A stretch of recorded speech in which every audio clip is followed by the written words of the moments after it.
Guys, ay mga maring, good morning. Ang akong apam, musubida na pod og bukid mga maring. Kuhan dito nagdapa og unsa ni dalaan ni napayduyan net dera o. Dera ang dalaon karon sa bukid.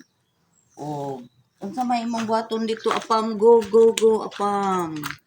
Morning. So I have to continue my work in our farm.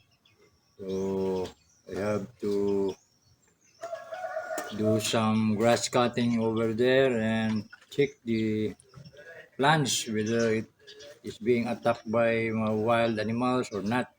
So it is all about farming operation. Maski dag bag-o pa na ulian mga maring sa iyang rangkaso, musubida gyud siya kay makuan daw siya sa iyang mga tanom sa bukid mga maring kay basi babagnot na pud ba.